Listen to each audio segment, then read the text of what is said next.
I'm Michael. I'm 28 years old, and my own father sent me a text message that effectively blew up my entire life. Before I tell you how I went from being homeless in an instant to having their lawyer practically begging me to call him back, do me a favor and let me know where you're watching from in the comments below. It's always incredible to see how stories like this can connect people from all over the world. Alright, let's get right into the night that changed everything. The screen of my phone cast a cold, blue light across my dark bedroom. The time was 11:27 p.m. I remember the exact minute because I'd been staring at the ceiling, trying to unwind my brain after a brutal 14-hour day as a data analyst. My job is to find patterns in chaos, to make sense of millions of scattered data points. Little did I know, my own life was about to become the most chaotic dataset I'd ever have to analyze. The phone buzzed on the nightstand. I expected a late-night email from my boss, or maybe a meme from a friend. I reached for it, my eyes still adjusting to the light. The notification was a text message. From Dad. My father isn't a man of many words. His texts are usually one-word answers or logistical questions. But this was different. This was a statement, a final judgment delivered with the cold efficiency of an executioner. We've changed all the locks. The key you have is useless now. We think it's time you stood on your own 2 feet. You don't have a home here anymore. You're not welcome. Let's see how tough you are now. I read the words once, my brain struggling to process them. Felt like reading a foreign language. I read them a second time, and the meaning crashed into me like a physical blow, knocking the air from my lungs. Every word was a carefully chosen weapon. Useless. Not welcome. How tough you are now. It was a challenge. A taunt. A normal person would have spiraled. Panic, disbelief, a desperate, frantic need for answers. And for a split second, I felt that vertigo, the sensation of the world tilting on its axis. The house they were talking about, the one I was now locked out of, was less than 10 miles away. My bed was there. My clothes were there. My entire life was in that house. But then something else took over. It was a strange and terrifying calm, the kind of absolute stillness you find at the center of a raging inferno. For years, I had been treading water in an ocean of obligation, guilt, and subtle manipulation. I had just gotten so used to the feeling of drowning that I'd forgotten what it felt like to stand on solid ground. That text message wasn't the storm. It was the lighthouse showing me the shore. It wasn't an attack. It was an answer. The final, undeniable data point I needed to complete the picture.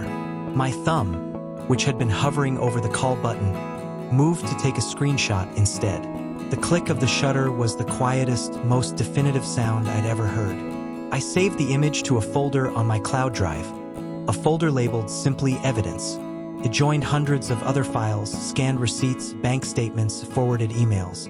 They expected me to shatter. They were probably sitting in the living room, phones in hand, waiting for the inevitable hysterical phone call. They wanted tears. They wanted begging. They wanted to see me broken, to prove that I needed them more than they needed me. I decided in that moment to deny them the satisfaction. I would not give them the reaction they craved. I put my phone on silent, turned it face down on the nightstand, and rolled over. The crushing weight that usually sat on my chest, the constant worry about their bills, their happiness, their never-ending needs, was gone. In its place was a cold, hard stone of certainty. For the next 48 hours, I gave them nothing. No calls, no texts, just absolute, deafening silence. And on the morning of the third day, a Thursday, as I was calmly making my first cup of coffee, my phone rang. An unknown number. I let it go to voicemail. A minute later, the transcription popped up on my screen. The words were from a man named Mr. Davies, and they were the sweetest words I had ever read. Mr. Chun, this is the legal representative for Henry and Eleanor Chun. There seems to be a significant misunderstanding regarding a property petition. We have a problem, a serious problem. Please, call me back immediately. I took a slow, deliberate sip of my coffee, letting the warmth spread through me. Problem. Oh, you have no idea what a problem you have. To really understand how a father could send a text like that to his son, you have to rewind. You have to go back to the beginning to see how the roles in our family were forged. We lived in a picture-perfect house in a quiet suburb of Portland, Oregon. From the street, we looked like the American dream. Henry, my dad, was a respected project manager. Eleanor, my mom, was the perfect stay-at-home mom. And they had 2 kids. Olivia, my younger sister, the artist, the dreamer. And me, I was the tool. My apprenticeship began at 14. While my friends were discovering girls and learning to drive, I was on a rickety extension ladder with my dad, learning how to spackle hairline cracks in the siding. He was a tough teacher. Everything had to be perfect. Measure twice, cut once, Michael. He'd say, a phrase I heard 1,000 times. But when the job was done, he'd wrap a heavy arm around my shoulders and beam with pride. Look at that, he'd say to my mom, who would be watching from the porch. The boy's a natural. He's got my work ethic. Tougher than any son I could have asked for. Those words were my paycheck. I chased that approval like a starving dog chasing a scrap of meat.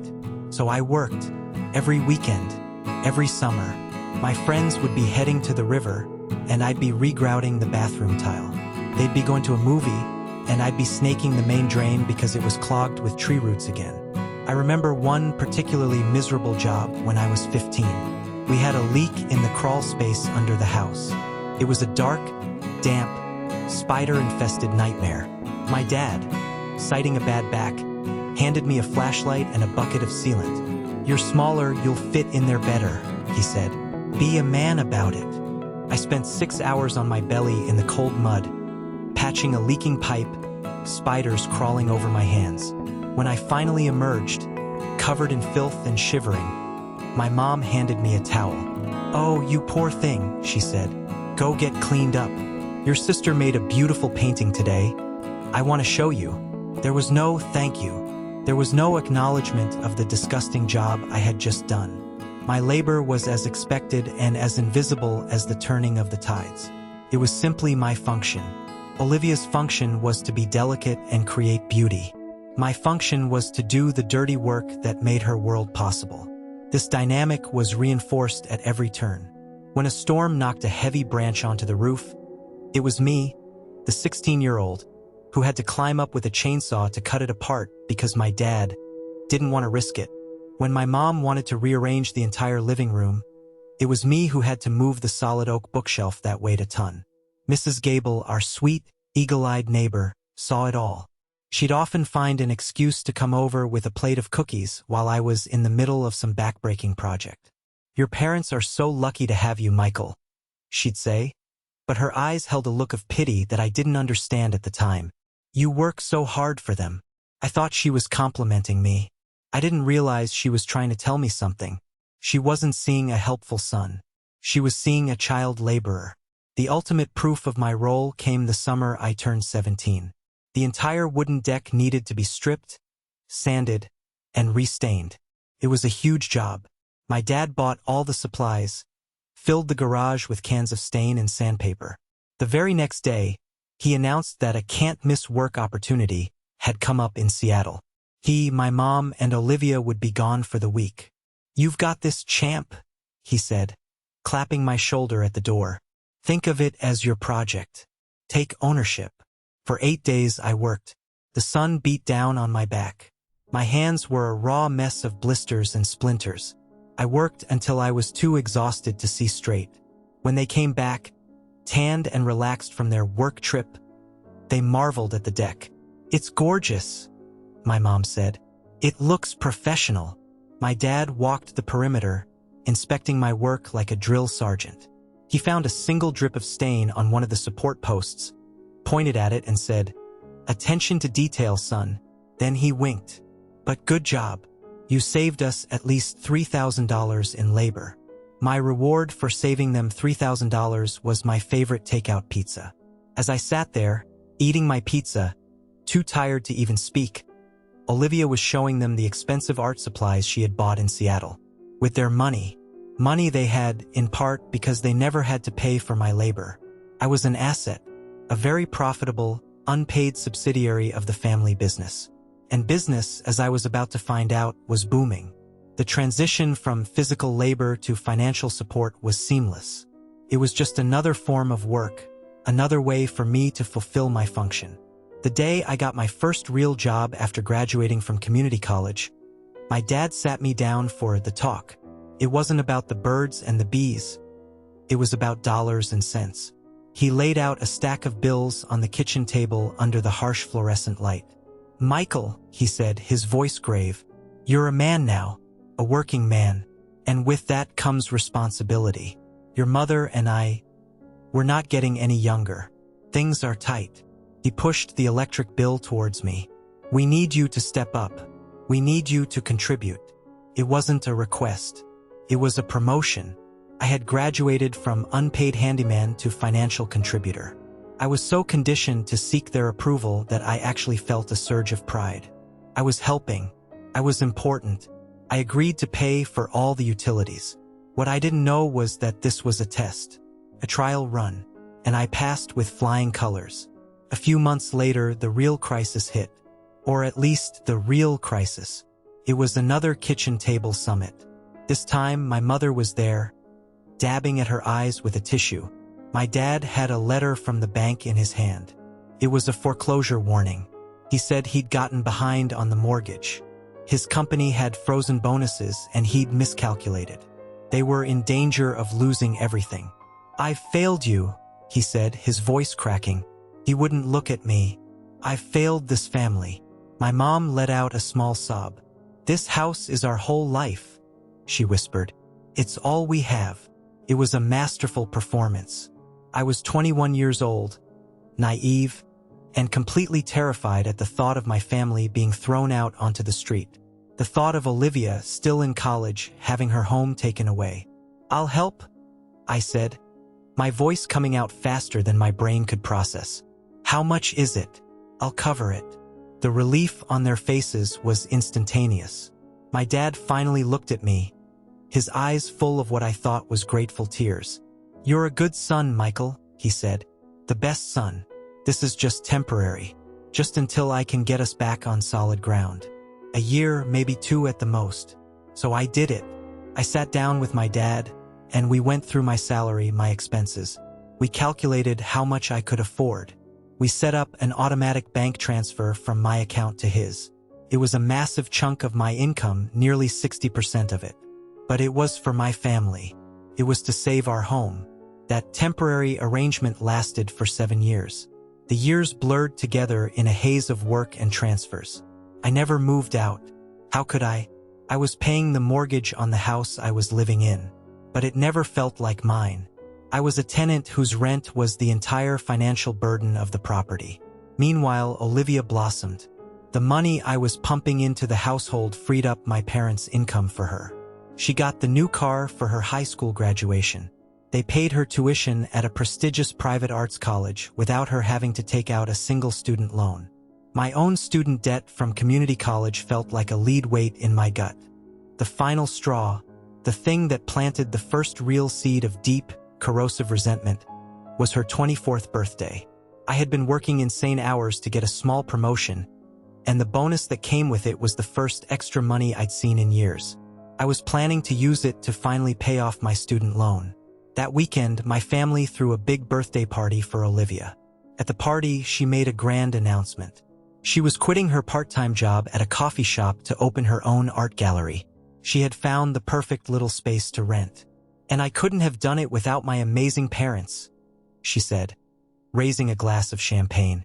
"They're funding the whole thing for me. They believe in my dream." Everyone cheered. I felt my smile freeze on my face. I looked at my parents, who were beaming at her, soaking in the praise.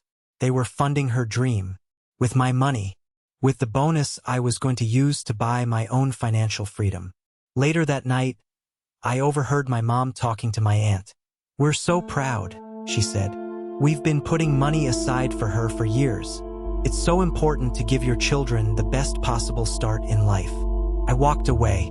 I went up to my room, the room I was paying for, and looked at my reflection in the dark window. The person staring back looked like a fool. A tired, overworked, exploited fool. The best possible start in life was apparently only for one of their children.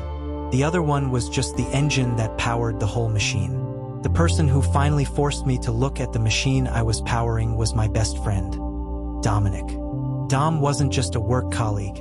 He was the brother I never had.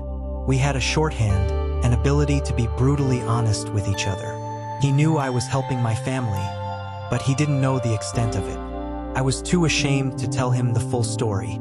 He finally saw it firsthand when he came over to watch a football game. We were in the living room, and during halftime, my dad called me into the kitchen. "Hey, Mike," he said, pointing at the dishwasher. "Things making a weird noise again. Can you take a look?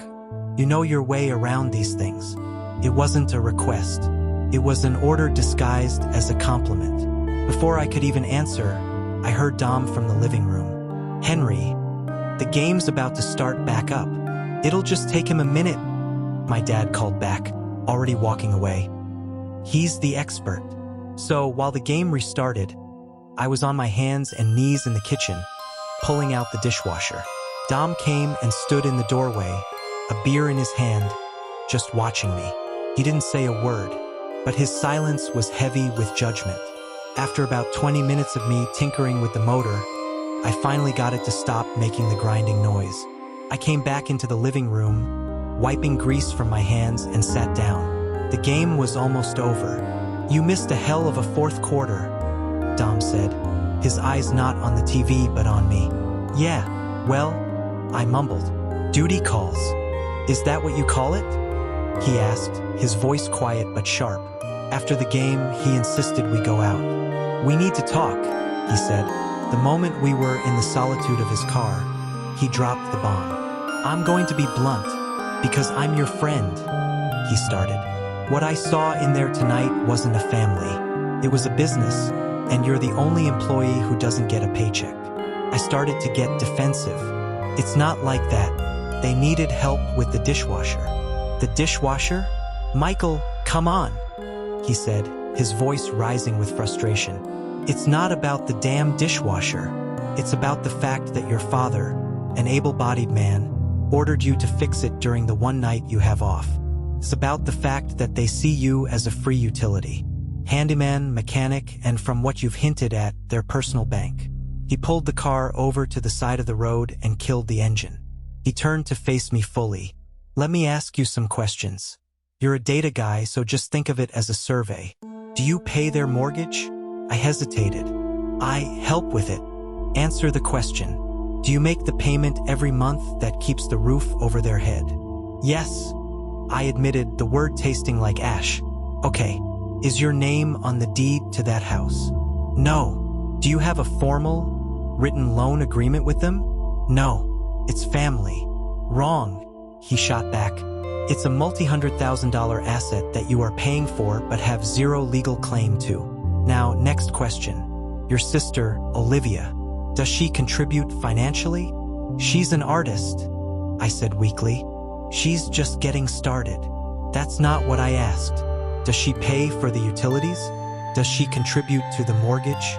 Does she fix the damn dishwasher?" "No. And yet," Dom continued, leaning in, "they're funding her gallery. Where do you think that money is coming from, man? It's not growing on a tree in the backyard you probably landscaped for free. It's coming from the money they don't have to spend on the house because you are covering it. They are literally taking your future and handing it to her." Every word was a punch. He was articulating every dark, resentful thought that had been swirling in the back of my mind for years. "You need to wake up," he said, his voice softening a little. "You're a good guy, Michael. The best. And they are using your goodness against you. You need to find out what their long-term plan is. Because I promise you, it doesn't involve you getting your fair share. People who value you don't treat you like a tool." We drove the rest of the way to the bar in silence. But my mind was screaming. Dom hadn't told me anything I didn't already know, deep down, but he had dared to say it out loud. He had given a name to the monster in the room. Exploitation. I walked back into that house later that night, and for the first time, I didn't see my home. I saw a balance sheet, and I was on the wrong side of the ledger. Dom's words lit a fire under me. I stopped being a passive participant in my own life and started being a quiet observer. I turned my analytical brain, the one I used to find patterns in stock market data and consumer behavior, onto my own family. And a disturbing pattern quickly emerged. It was in the little things. The way my mom would casually mention a new bill, but only when my dad wasn't around. The way my dad would talk about his tight budget for the month right before asking me for an advance on my contribution. They were working as a team, a well-oiled machine designed to extract resources. For me, the hushed conversations became more frequent. I'd walk into the living room, and they'd fall silent. My mother suddenly intensely interested in a catalog. My father clearing his throat and changing the subject to sports. They were hiding something big. My gut told me it had to do with the house. The confirmation came on a cold, rainy night. I had gotten a flat tire on the way home from work, so I was much later than usual. I let myself in through the garage, and the house was quiet. I figured they were all in bed. As I walked past the kitchen on my way upstairs, I heard their voices, low and urgent. They were at the kitchen table, the three of them, Henry, Eleanor, and Olivia. They hadn't heard me come in. I flattened myself against the wall in the dark hallway and listened. "Mr. Grayson, the realtor, is very optimistic," my dad was saying. "He said the market is insane right now. With the new deck and the kitchen upgrades, he thinks we can list for $650 and maybe even get a bidding war up to $700,000. My heart hammered against my ribs. $700,000. And they were using the very upgrades I had made, the deck I had stained and the kitchen I had retiled, as selling points. "That's wonderful, Henry," my mom said, her voice giddy. "That's more than enough. We can put a nice down payment on that condo in Florida and still have plenty to set Olivia up properly. And the timing is perfect," my dad continued. "We sell in May, close in June. We're in Florida by July. Michael will be a little shocked, but he'll get over it. He's resilient. Resilient, that's what they called it. I wasn't a person with feelings. I was a thing that could bounce back." Then Olivia, my beloved sister, spoke up. Her voice was the one that truly twisted the knife. "What about Michael? I mean, isn't he going to feel, I don't know, entitled to some of that money? He's paid for so much." I held my breath, waiting for one of my parents to show a shred of decency, of conscience. I was an idiot. "Entitled to what?" my mother said with a sharp, dismissive laugh. Her laugh was the ugliest sound I had ever heard. "Sweetheart, he's been paying rent if you want to be generous. Legally, every dime he's given us is a gift. His name isn't on the deed, it isn't on the mortgage. He has no claim. We've had our lawyer, Mr. Davies, look at everything. We're completely in the clear." "She's right," my dad added, his voice dripping with condescending certainty. "It's the classic Michael move. All heart, no head for business. He never asked for anything in writing. That's on him. He's a big boy, he'll land on his feet." They were planning to sell the house out from under me, take the massive profit that I had helped build, and move to Florida, leaving me with nothing but a month's notice to find a new place to live. It wasn't just a betrayal. It was a heist. A long, slow, meticulously planned heist that had been going on for years. And I was the mark. I felt a cold rage spread through my veins, pushing out the shock and the pain. They had a lawyer. They had a plan. They thought I was a fool. I backed away from the doorway, my movements slow and deliberate. I went up to my room, shut the door without making a sound, and sat in the dark. The house around me suddenly felt alien, hostile. It was no longer my home. It was evidence. And my family? They were no longer my family. They were the opposition.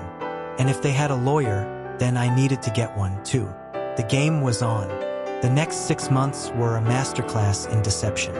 On the surface, I was the same dependable, oblivious Michael. I kept up my charade with an Oscar-worthy performance. I'd ask my dad about his day, listen to my mom's gossip, and even offer Olivia advice on her gallery's business plan. Each interaction was a lie, and each lie tasted like acid in my throat, but it was necessary. I needed them to believe I was still their fool. My real life began after they went to bed.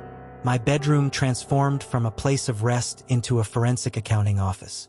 My laptop was my weapon, and my analytical skills were my ammunition. I started by creating a master spreadsheet. I called it Project Reclamation.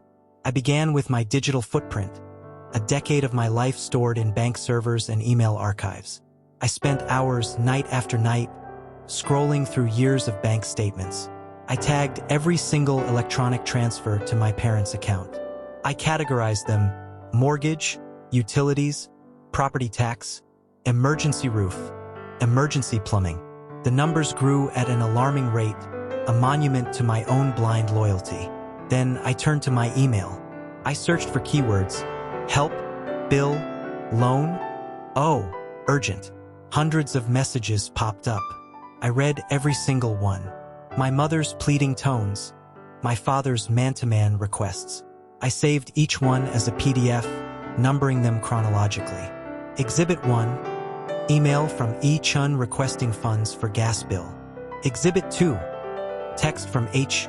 Chun regarding urgent need for water heater repair funds. It was a sickening, undeniable paper trail of their manipulation. But the digital records weren't enough.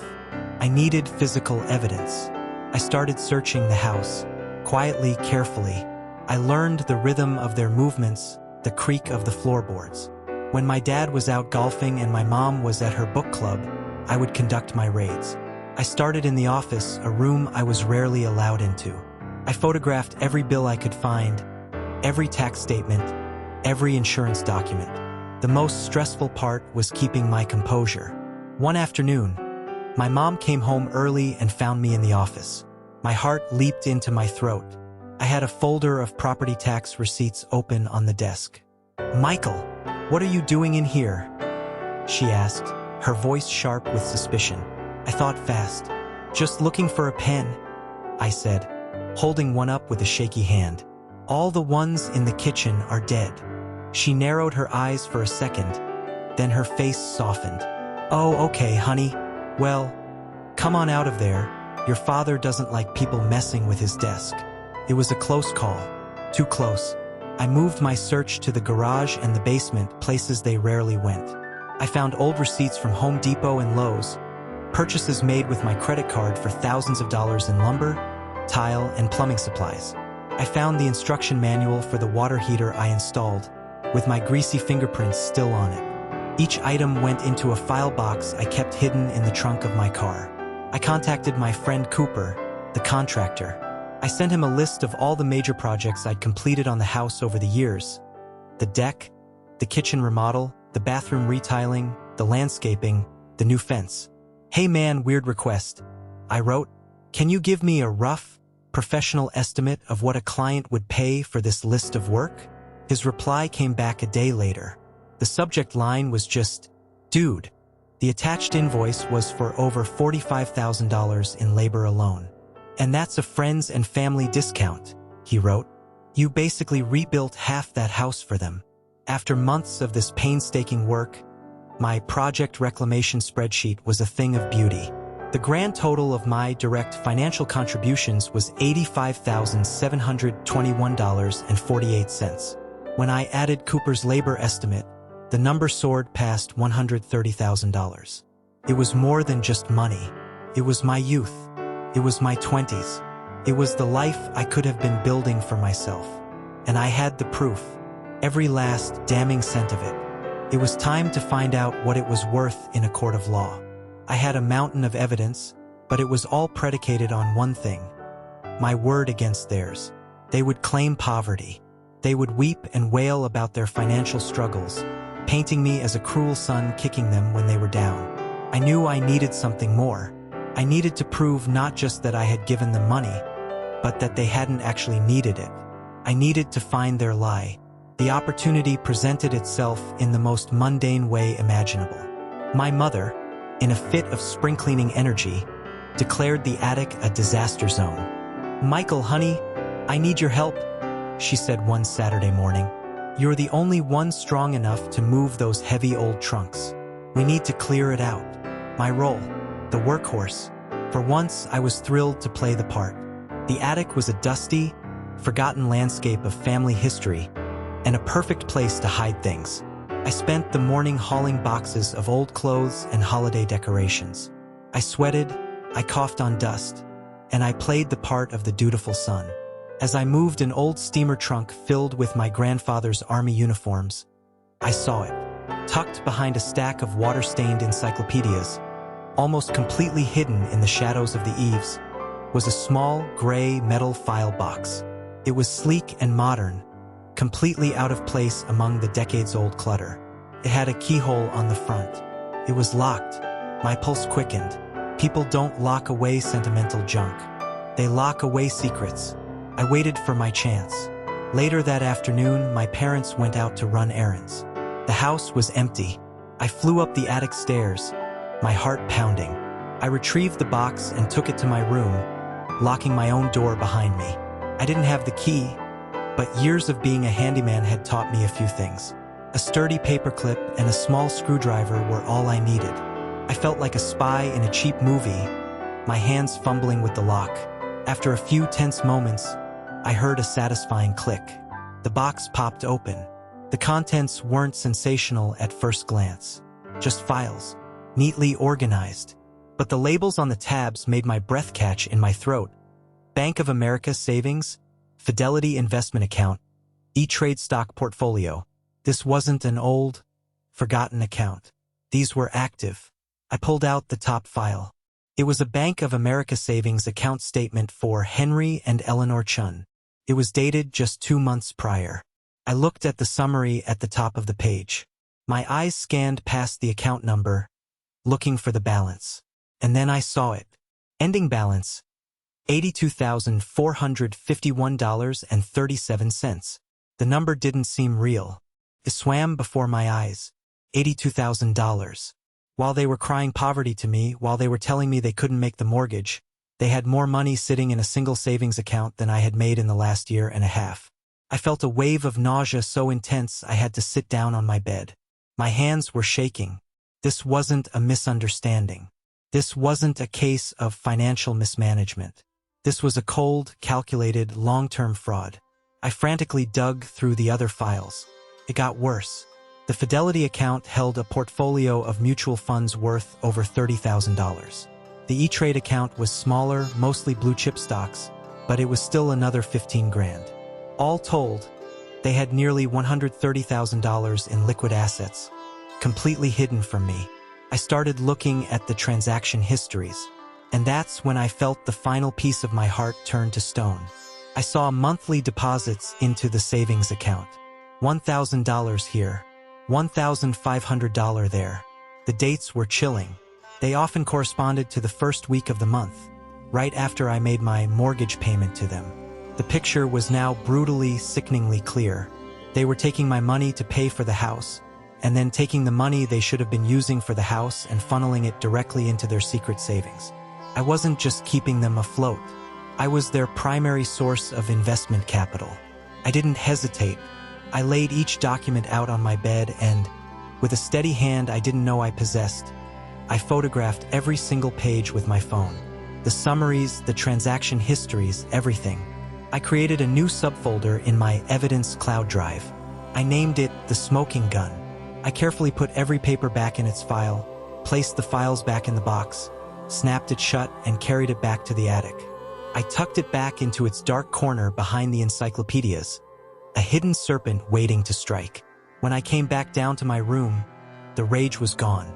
It had been replaced by something much colder, much more dangerous. A feeling of absolute, unbreakable resolve. The son they knew was gone forever, and in his place was a creditor, and I was coming to collect. The weeks after finding the file box were the most difficult.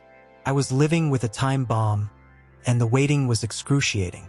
I had everything I needed. My lawyer, Jonathan, a sharp, no-nonsense guy I'd found after 3 consultations, had reviewed my evidence. His reaction when I showed him the photos from the file box was a slow, impressed whistle. "Well, Michael," he had said, leaning back in his chair, "this just went from a strong case to an absolute slam dunk. The financial hardship argument is dead on arrival. Now we just need them to make one final, irrefutable mistake. We need them to act on their plan to cut you out. When they do, we strike. So I waited. I went to work. I smiled at the dinner table. I listened to my father's pontifications about the importance of hard work and my mother's complaints about the rising cost of groceries. The hypocrisy was so thick I could barely breathe, but I held my tongue. I was a coiled snake waiting. The strike came, as you know, at 11:27 p.m. on a Tuesday. The text message from my father was the mistake Jonathan had been waiting for.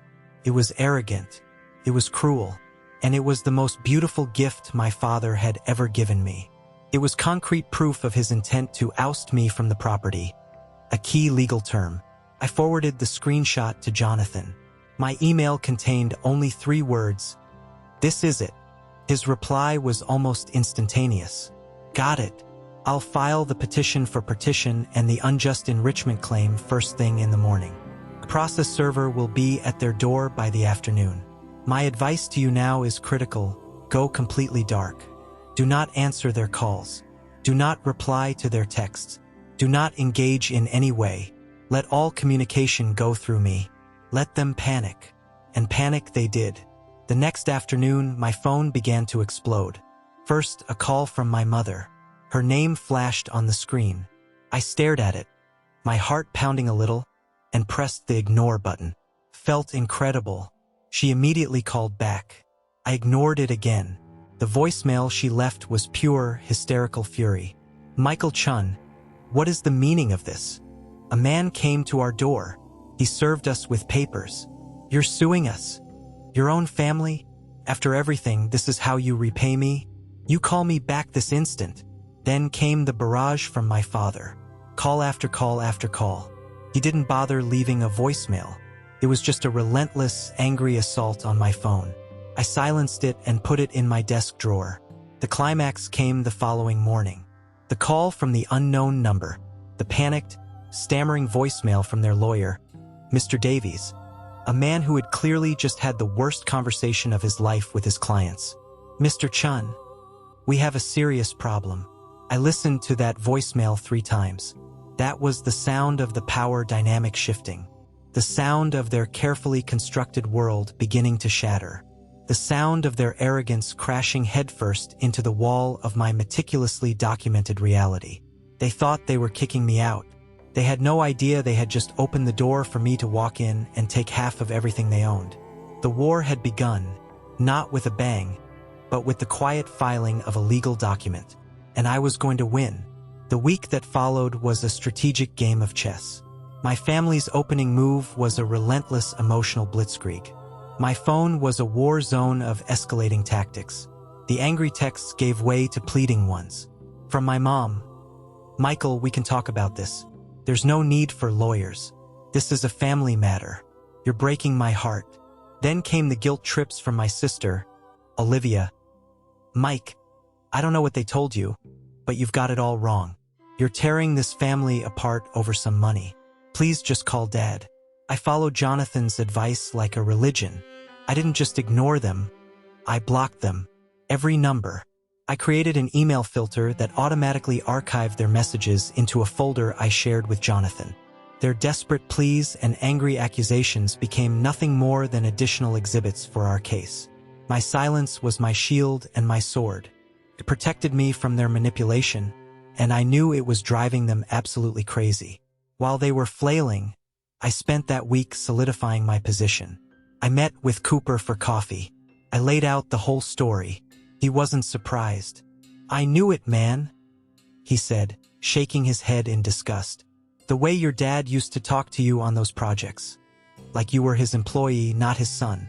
That invoice I sent you? Let me make it official. I'll get it notarized. You deserve every penny you get from them." My next visit was harder. I went to see Mrs. Gable. I found her tending to her roses. I felt a knot of guilt in my stomach for dragging this sweet, elderly woman into my family's toxic mess. I sat with her on her porch swing, and I told her everything. I didn't spare the ugly details. She listened without interruption, her gentle eyes never leaving my face. When I finished, she reached out and took my hand. Her skin was soft and papery. "Michael," she said, her voice filled with a strength that surprised me. "For 20 years, I've watched you. I saw you shoveling their driveway after a snowstorm when you were just a boy, while your father watched from the window. I heard your mother bragging to me once about how she never had to hire a painter because she had you. She said it like she was proud of how clever she was." She squeezed my hand. "Don't you feel an ounce of guilt? Sometimes the bravest thing a person can do is stand up to the people who are supposed to protect them. Your lawyer can call me. I will be happy to sign an affidavit. I will tell them what I saw." Leaving her house, I felt a profound sense of validation. It wasn't just my spreadsheets and my receipts anymore. It was the truth witnessed and confirmed by others. My case wasn't just a collection of data. It was a story, and it was a story that was undeniably true. The day before the scheduled mediation, Jonathan and I had our final strategy session. He had the 2 massive binders of evidence on his conference table. They looked like weapons. "Okay," he said, "here's the plan. They're going to try to make this emotional. They will cry. They will yell. They will talk about your childhood, about a mother's love, about a father's sacrifice. It's all theater. You are not to engage. You are a silent observer. You will look them in the eye, and you will say nothing. Let me be the bad guy. Let me be the one to present the cold, hard facts. Our goal is not to reconcile. Our goal is to make them understand the catastrophic mistake they've made, and to make them surrender." He patted the top binder. "And with this," he said with a thin, confident smile, "surrender is their only option." The conference room at their lawyer's office felt like a stage set for a tragedy. The mahogany table was so polished I could see my own nervous reflection in it. The air was thick and smelled of old leather and fear. My fear, and soon theirs. Jonathan and I sat on one side, our 2 thick binders placed squarely in the center of the table like a declaration of war.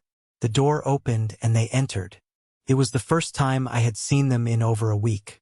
My father, Henry, strode in first, his face a thundercloud of self-righteous anger. He was trying to project power, but I could see the tremor in his hand. My mother, Eleanor, followed, already dabbing at her eyes with a tissue, her face a carefully constructed mask of a wounded matriarch. And behind them, my sister, Olivia, looking pale and uncertain, unable to meet my eyes. Their lawyer, the flustered Mr. Davies, scurried in behind them like a man being led to his own execution. They took their seats. The silence stretched for a full minute, a tense, humming void. My father locked his eyes on me, a look of pure hatred and betrayal. I held his gaze, my face a blank slate, just as Jonathan had coached me. My emotional detachment seemed to unnerve him more than any outburst could have. Mr. Davies, sweating slightly under the fluorescent lights, cleared his throat and began. "Thank you all for coming. The goal here is to find an amicable resolution to what is clearly a painful family misunderstanding." "Misunderstanding?" My father's voice boomed, slamming his fist on the table. The sound cracked through the room. "There's no misunderstanding. This is a betrayal, an act of profound disrespect from a son we gave everything to. We put a roof over your head, food in your mouth, and this is how you thank us? By trying to steal our retirement with some slick, overpriced lawyer." I didn't flinch. I let his words wash over me. They were just noise, the last roars of a dying king. My mother began to cry on cue. "We love you, Michael," she sobbed, her voice catching. "How can you think we would ever intentionally hurt you? All the help you gave, it was from your heart. It was a son taking care of his parents. That's what a family does." Jonathan let her finish. He gave her a moment of silence, allowing her performance to hang in the air. Then he spoke, his voice calm, precise, and utterly devoid of emotion. "Mrs. Chun, Mr. Chun," he began, "let's dispense with the theater. We are not here to discuss feelings. We are here to discuss facts and figures. And the facts, I'm afraid, tell a very different story." He reached forward and opened the first binder with a crisp snap. "You claim Michael was simply a tenant paying his fair share. Yet, we have 7 years of bank records showing payments that far exceed any reasonable market rent for a room in your home. Furthermore, we have dozens of emails and texts from you soliciting these funds, never once using the word rent, but frequently using words like emergency, shortfall, and loan. He turned the binder to face them. On the first page was a blown-up copy of an email from my dad. "Michael, need to talk. Bank called again about the mortgage. We're in real trouble." Below it was the record of my $1,850 transfer the next day. "This is not a rental agreement," Jonathan said coldly. "This is a documented pattern of financial solicitation under false pretenses." He began turning the pages. Each page was a new blow. The receipt for the new roof, the invoice from the plumber, the credit card statement showing the new appliances. My father's face got darker and darker. My mother's sobs became quieter, more genuine. Mr. Davies was frantically shuffling through his own meager file, looking utterly blindsided. He had clearly only been told his client's side of the story. Then came the moment that shattered any remaining shred of affection I had for my sister. Olivia, who had been silent until now, spoke up. "But he was always happy to help," she said, her voice barely a whisper. "He liked fixing things. He offered to do the deck. He said it was good exercise." The betrayal was so sharp, so absolute, it stole my breath. She wasn't just defending them.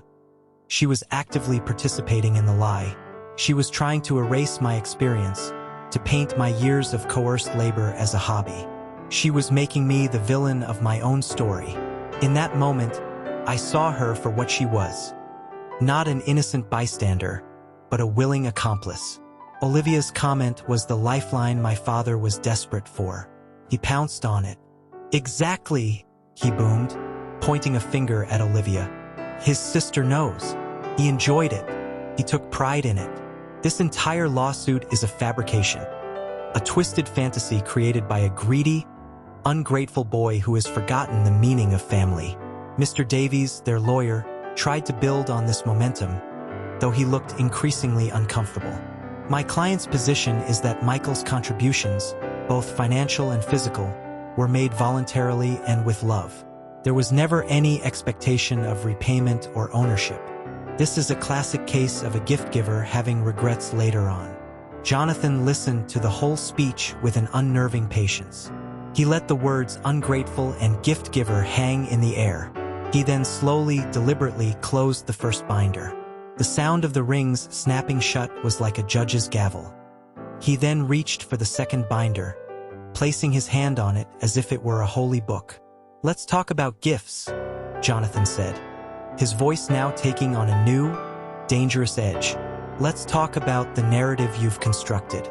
The narrative of a poor, struggling family, barely keeping their heads above water, being saved by their loving, generous son." "It's the truth," my mother insisted, her voice thin. "Is it?" Jonathan asked. He opened the second binder. Unlike the first one, which was filled with black and white documents, this one contained glossy, color printouts. He slid the first one across the mahogany table. It stopped directly in front of my father. It was the statement for the secret Bank of America savings account, the one with the $82,000 balance. "Can you identify this account, Mr. Chun?" Jonathan asked politely. My father stared at the paper. All the blood drained from his face. He looked like he had seen a ghost. Mr. Davies leaned over to look, and his jaw literally dropped. He looked at my parents with an expression of pure, unadulterated shock. "What is this?" he mouthed at them. Before they could even formulate a lie, Jonathan slid another paper across the table. It was the Fidelity Investment Portfolio Summary. "And this one?" he pressed. "An account containing a healthy mix of stocks and mutual funds, currently valued at over $30,000. My mother made a small, strangled sound in the back of her throat. Olivia's eyes darted between her parents and the papers, her face a mask of confusion. "But the gift I'm most interested in," Jonathan continued, his voice dripping with ice, "is this one." He slid the final, damning document over. The summary for the Olivia Chun College and Future Fund. the one with the balance of over $114,000. This account, Jonathan explained to the stunned room, was opened 7 years ago, the same month you first claimed you were about to be foreclosed on and asked Michael to start paying the mortgage. We had a forensic accountant analyze the deposits, and what a fascinating pattern he found. The largest deposits into this future fund were made in the very same months that Michael paid for your emergencies. $4,200 for the new roof for Michael, followed by a $4,000 deposit into Olivia's fund a week later. $2,500 for the new water heater from Michael, followed by a $2,500 deposit 2 days later. He leaned forward, his voice dropping to a near whisper. It seems you weren't using Michael's money to survive. You were using him as your personal investment banker to fund a secret nest egg for your daughter. You weren't just staying afloat, you were getting rich off his labor. The silence in the room was absolute. It was the silence of a tomb. Olivia was staring at her parents, her mouth hanging open in what looked like genuine shock. It seemed this was one secret they hadn't shared with their golden child. She was the beneficiary of a crime she didn't even know was being committed. My father was breathing heavily, his face a mottled shade of red and white. My mother was openly weeping now, but these were not the crocodile tears from before. These were the tears of a con artist who had just been exposed. Jonathan let the weight of the moment settle. Then he delivered the final, fatal blow. He took out one last piece of paper, a printout of my father's text message. He placed it gently on top of the financial statements. And when you thought you had squeezed him dry, Jonathan said, his voice ringing with contempt, when you were ready to cash in on the house he had maintained and paid for, this is the thank you he received. We've changed all the locks. You're not welcome anymore. He looked directly at Mr. Davies. This is not a family misunderstanding. This is a calculated, long-term case of financial fraud, capped off with an act of indisputable malicious intent. Now, shall we discuss what a fair settlement looks like?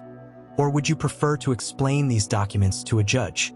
It was a checkmate, a flawless victory. I looked at the faces of the people who had raised me, and I saw nothing I recognized. Just the empty, defeated faces of strangers who had been caught. This was the moment that changed everything, the moment I finally took back control of my own life. Thank you for staying with me to this point. You're awesome. Please help me out by liking this video and commenting the number 1 down below, just so I know you've journeyed with me this far. It not only helps more people find this story, but it also lets me know that my experiences mean something to someone out there. Your support is the biggest motivation for me to continue sharing the rest of this journey. The rest of the mediation was a formality. It was no longer a negotiation. It was a surrender.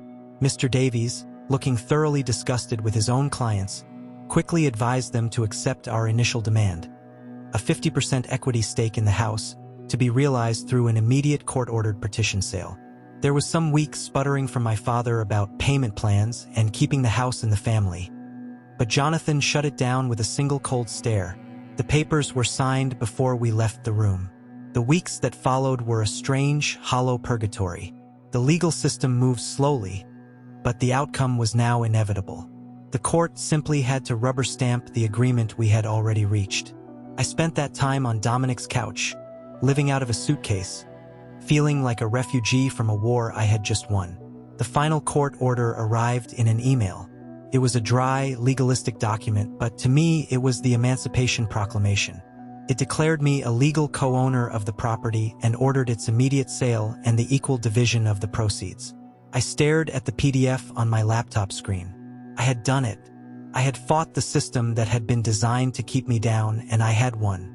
But the feeling wasn't elation. It was a quiet, profound, and soul-deep exhaustion. The adrenaline that had fueled me for months drained away, leaving a vast emptiness behind. My first call as a property owner was to instruct Jonathan to get the ball rolling on the sale. I wanted it done. I wanted the house, that monument to my own exploitation, turned into liquid cash and scrubbed from my life. The for sale sign was hammered into the front lawn a week later. I drove by that evening, parking across the street just to look at it. It was a strange sight.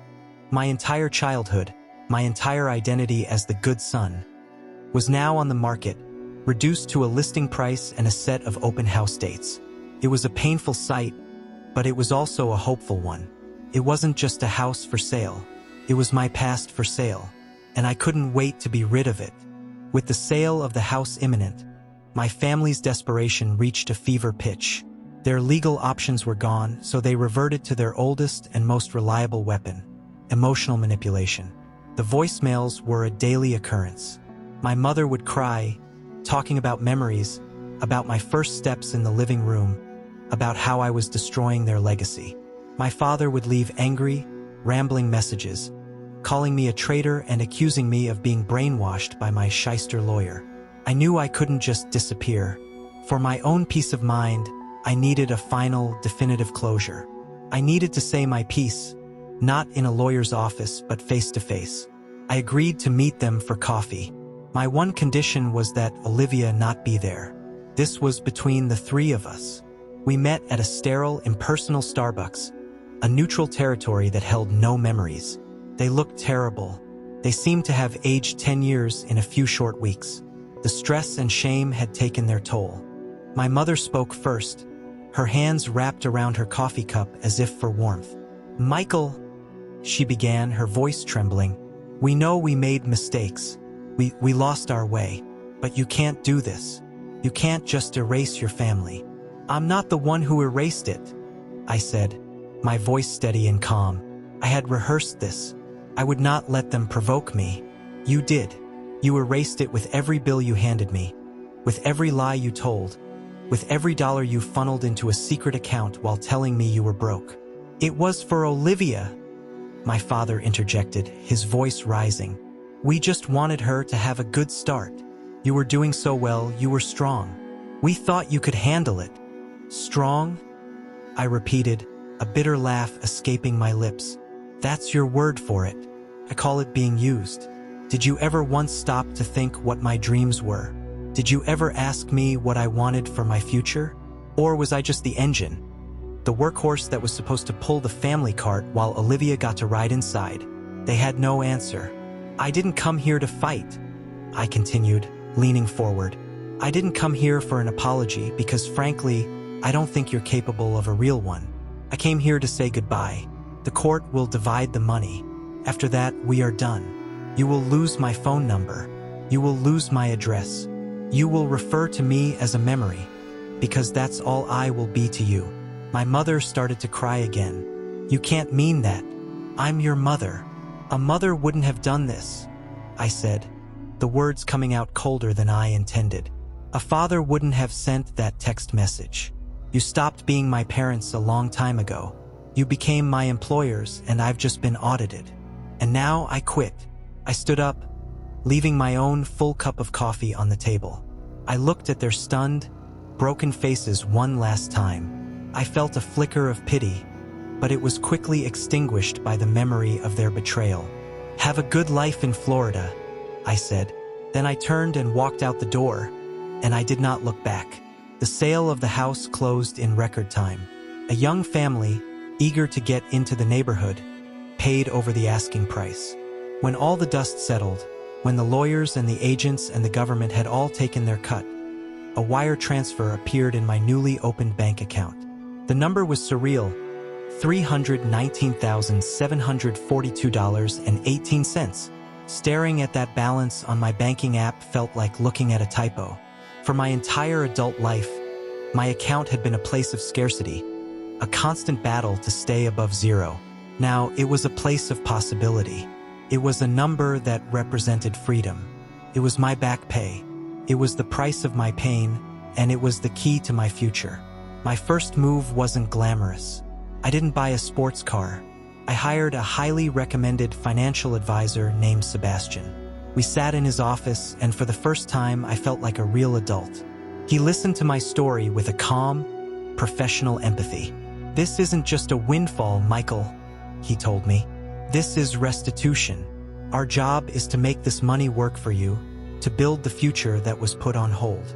We spent hours creating a plan. We maxed out my retirement accounts. We built a diversified investment portfolio. We set aside a healthy emergency fund. And most importantly, we calculated a safe and reasonable budget for a down payment on a home. A home that would be mine and mine alone. The house hunt was a joyful experience. Every open house I walked into, I wasn't looking at leaky faucets and cracked drywall as a chore list. I was looking at potential, at a place where I could be at peace. I found it in a quiet, tree-lined neighborhood I never could have afforded before. It was a small but perfect townhouse, with a little patch of grass out back for a garden and a large window in the living room that flooded the space with morning light.